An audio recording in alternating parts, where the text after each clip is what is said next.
This is the Empowering Healthy Business Podcast, and I'm your host, Cal Wilder.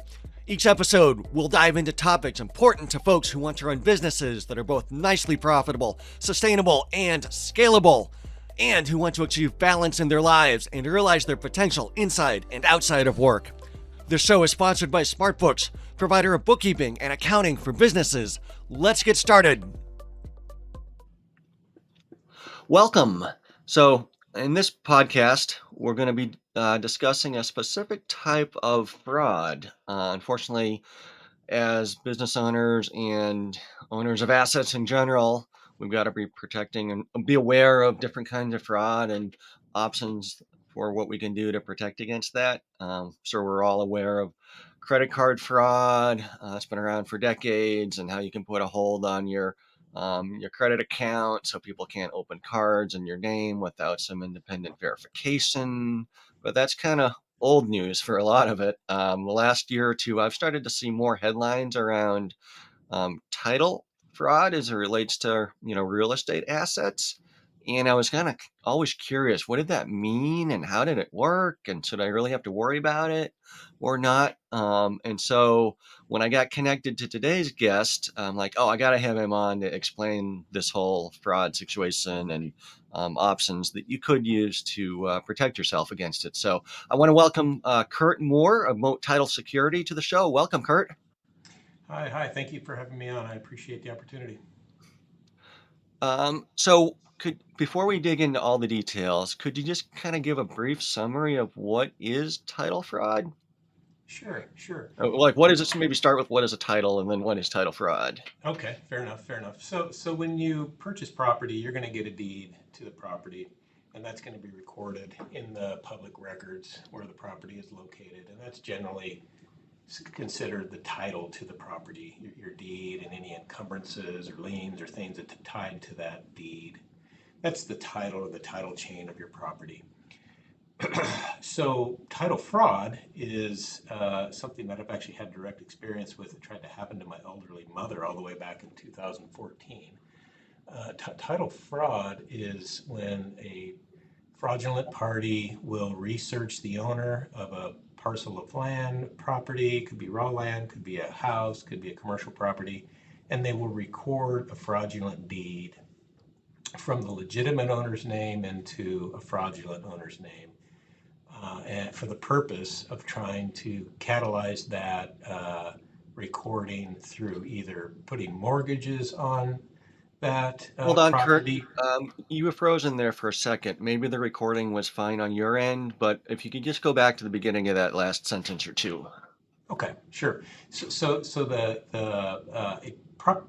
title fraud happens when a party will fraudulently record a deed in the public records, uh, conveying the interest from a legitimate property owner into a fraudulent property owner name. And the purpose of that is to attempt to put either mortgages on that to quickly catalyze that fraudulent recording and take money, or it's also not uncommon to attempt to quickly resell that property, and without the intent of actually closing. They're just looking on getting a bunch of offers and a bunch of earnest money deposits stacked up, and then they disappear. So title fraud again is when a party records a fraudulent deed, attempting to take the equity out of a property from a legitimate owner. So it sounds like in those cases, um, if you're the legitimate owner of the property, you're probably not going to lose the property, but you're going to have to jump through a lot of hoops to clear your title, right? Yeah, and that's a great question. There is a misconception. People. If I was going to attack your property, my intent is not to move you out of your property and move into your property. That's not the end goal. The end goal is to use that conveyance, that fraudulent conveyance recorded in the public records, to try to again go out and get mortgages, or uh, attempt to do a quick resale activity on the property. There's just a small basket of what I would call things you do after you record a fraudulent deed to make money. That's what they're trying to do. They're not actually trying to take the property, but they can do a tremendous amount of damage to the property. And if you are attacked, you're going to have, as the legitimate property owner, you're going to be tasked with restoring your title in the public records, and that's generally called a quiet title action. And you're going to need to get a judgment that essentially expunges the fraudulent conveyance and all other subsequent conveyances that were harmful to the legitimate owner. And you're right, that can take a lot of time, that can cost a lot of money, and it can be very emotionally draining. And that's something we want to protect property owners from going through at Mo Title Security. Mm.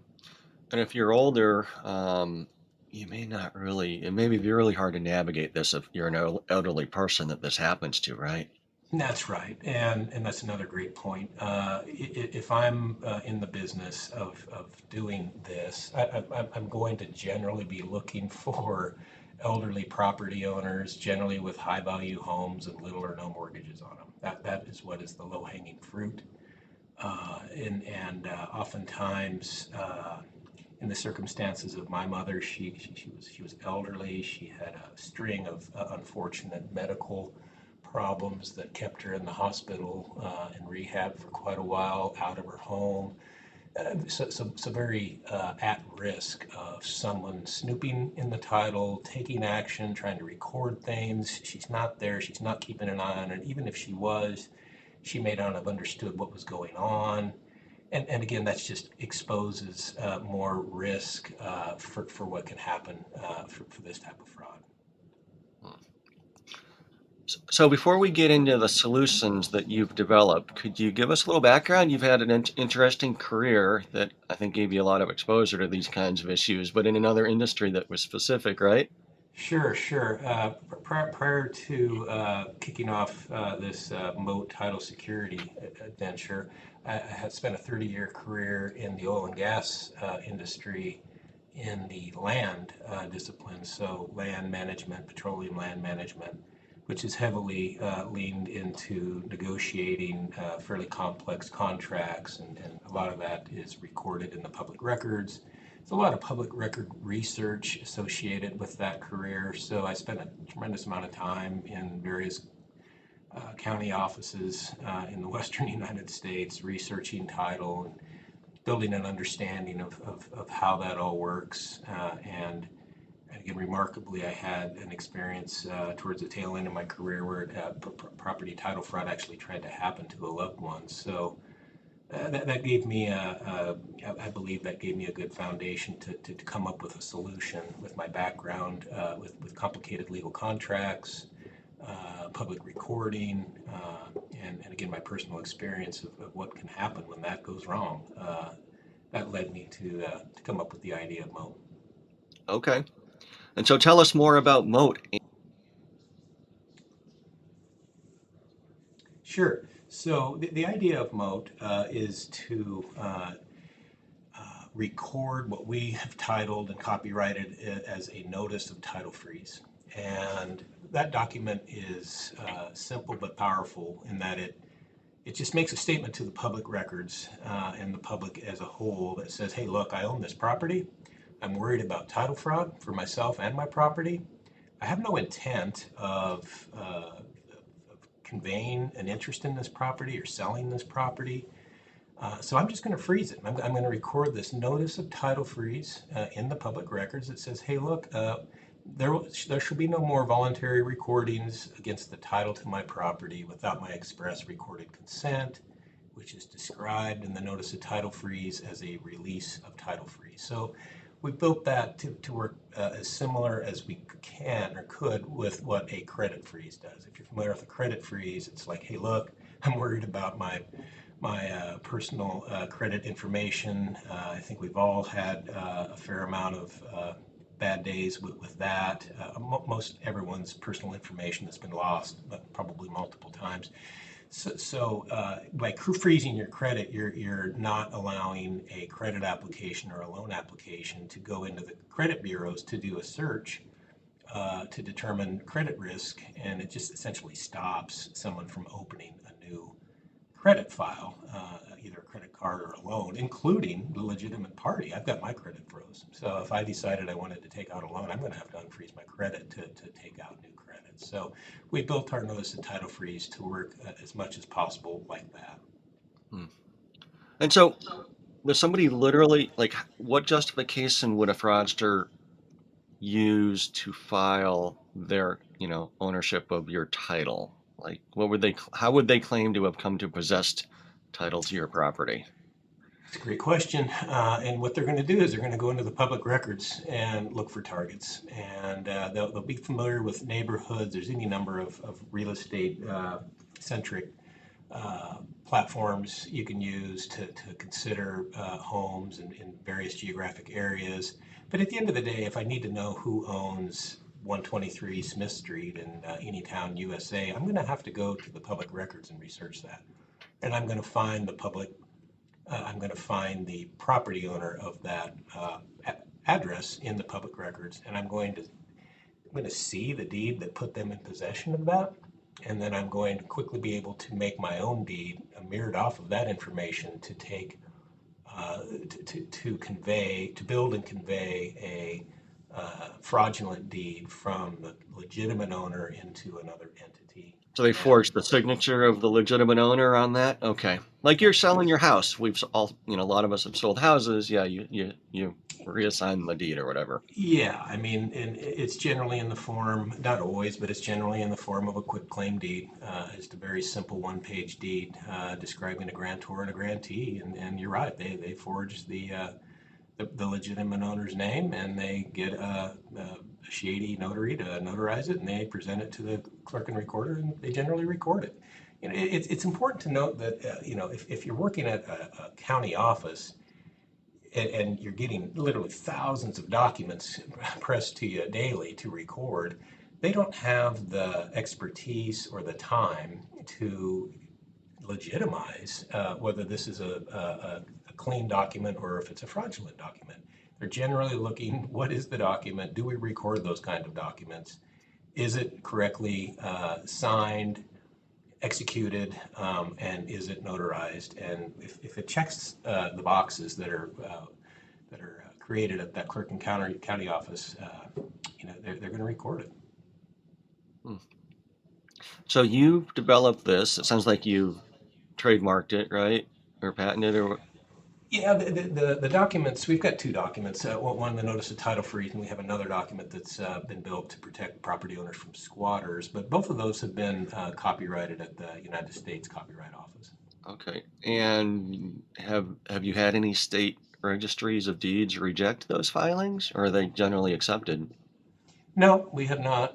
It's a bit of a laborious process that we're going through, and I know it's frustrating some people in states that are interested in having our services, and we're just not available in all 50 states yet. We're working as hard as we can to get that, but we're going to the process of reviewing our standard document form against each state statutes to make sure that what we record is not going to create any ambiguity in that state's with that state as it relates to things like fraud and property title and recording practices. A couple states so far have had some things on the books that we needed to cite in our document and say, this is how this document works as it relates to this state statute. This is what the owner intends to happen as it relates to freezing their title versus what the state has on the books for fraud. Most states don't, but what we don't want to do is start recording things and then have a state pop up and say, hey, look, we've already put some things on the books that seem to be ambiguous to what you're doing here, and we might have a repair exercise. So it is a bit of a process, but to answer your question, we have not had any pushback from any state. Any feedback that we get has been positive. We appreciate what you're trying to do here to protect our people. So it sounds like this is not something people should try to do themselves because you described it as a somewhat laborious process. It's not like filing a homestead template or you could do that yourself if you wanted to, because it's just a template you can download from the registry or website or something, right? No, yeah, no. It is. It's a hybrid concept. It's again. We've copyrighted our document. We've made that to be a very clear and succinct message inside of a pretty short form, so that it's not complicated for the average property owner to understand what they're trying to do here. And when they need to sell their home or they want to put a legitimate mortgage on their home, it's not complicated for them to unwind it and then wind it back on when they're ready. But I don't believe it is something the average property owner could build from scratch. Yeah. Now, this obviously applies to residential, single family homes, or I guess multifamilies with one owner, right? Does it Yeah, apply in commercial situations as well? well, it's a great question. I think primarily the notion is protect property owners of single-family residences. It certainly applies in multi duplexes, triplexes, fourplexes. It applies there. It definitely applies in for those property owners that have multiple residents. So if you think of someone that lives in perhaps New Jersey in the summer and they've got a home down in Florida for the winter and they go back and forth, it makes a whole lot of sense to protect both of those properties because for roughly half of the year, one of those properties is not going to be occupied and it's more vulnerable. Okay. Um, so if folks are interested in pursuing this, what's the best way for them to get in touch with you, verify that you're currently supporting the state in which they live? The best way to get more information and purchase a notice of title freeze is to visit our website, which is at moattitlesecurity.com. We've just gone through an exercise of touching up that site to make it easier for people to find what they need. Again, we've got the two products. I'll talk a little bit about the second product if there's time, but they can learn more about both products, how they work, and if they're in a state that's supported. And we try to keep kind of a coming soon list of states so that people know where we're going to end up next. So, Cool. Yeah, so let's talk about the anti-squatter product. sure. What's the risk that you're trying to mitigate there, and how do you go about mitigating that? Well, I think the notion of unauthorized occupancy of property, that's been around for a while. I think it really took a different form during the pandemic and after the pandemic. But the whole notion of squatting is, someone owns property. It could be vacant land, it could be a single family dwelling, it could be a commercial property, it could be a ranch, it could be just a lot somewhere. And someone sees that as an opportunity to claim that they have a right to occupy that property. And that is the catchphrase for that is squatting. Someone enters your property and makes a claim that they have a right to be there. And unfortunately, as that unfolds, generally how that goes is property owns property. It could be a rental property. It could be a second home. It's generally not the primary home you live in because you're there too often. It's usually an unoccupied property of some sort. Someone targets that, they break in, they change the locks, they change the garage door openers, they take the effort of putting the utilities in their name, and they essentially just claim it. And the owner of the property, sooner or later becomes aware that someone's in their property without their permission. Sometimes they confront them directly. Sometimes they just call the local authorities. But in any event, sooner or later, generally a sheriff's deputy or a police officer is going to go out there and say, "Hey, look, I'm here at the request of the owner of this property they're claiming you don't have a right to be here. Well, what are you doing? Why are you here? They want me to effectively remove you from the property." And these people that do this are actually pretty good at what they're doing. They'll just say, "Oh, no, no, I have a right to be here." They can produce a fake lease. They generally produce a story. They show that, hey, well, I got keys, I got garage door openers. Look, the utilities are in my name. They build somewhat of a compelling story, at least in the eyes of a sheriff's deputy or a police officer, that there's a dispute here. There's the property owner says one thing, the people that are living here are saying something completely different. If you think about what a police officer and a sheriff's deputy are charged to do, they're charged to investigate crime. If there's a clear understanding of trespassing here, if they can see doors broken in and windows broken, they can start to become they can start to piece together, maybe this was a crime. But if it doesn't appear like a crime scene, they generally say, well, okay, I'm going to have to go back and report and make my report on this. But they can't generally come to a quick conclusion that it is, in fact, an unauthorized occupant of the property. And it becomes a civil matter, and police officers, sheriff's deputies, they generally are not going to get too deep in civil matters, that they're in crime. So at that point, the legitimate property owner has to take a civil action of some sort to reclaim their property. And that can take a long time, depending on what jurisdiction you're in, what state you're in.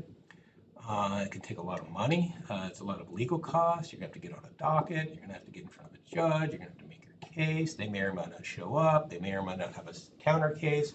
Meanwhile, someone's in your property that doesn't belong there, that you've not given permission to be there. They're generally harming the property. They They could be probably are doing, somewhat judgment proof with limited assets to recover against, right? yeah, So the longer this exactly. goes on, the more damage gets done, and Yeah. yeah. It creates this downward spiral. Your property, you can't reclaim it. They're in there damaging it. They could be doing all kinds of illegal other things while they're in your property. And you're right. When you prevail, you generally will prevail, but it could take months. But you're not gonna get a penny out of them. You may get a judgment, but they don't have any assets to generally to affect the judgment. So it's that is a process. I don't believe there's any company out there. If there is, I'd be curious, that has come up with a solution to that. What we've come up with is what we call a notice of occupancy, and it's built similarly to our notice of title freeze, and that it just says, hey, look, I own this property and I have no intent whatsoever of having a tenant in it. And if anyone ever shows up in that property and claims they have a right to be there, that's wrong. It's not true. That is not my intent as the owner of the property. If anyone shows up in there and claims they have a right, that's fraud, and I reserve the right to evict them, and I reserve the right to show this notice of occupancy to the local authorities and the courts if necessary to substantiate my design and my intent for my property. So, if you think about whether it's someone snooping around the edges of your property to think about attacking you with a notice of title, with a title attack or a squatter attack, they're going to bump into these documents recorded in the public records. They're going to have to do some research to season their attack on you, and they're going to do that research in the public records. We record these things in the public records. We believe that's a deterrent that's not afforded by our competition. And we believe that in and of itself is going to protect our clients differently than our competition protects their clients.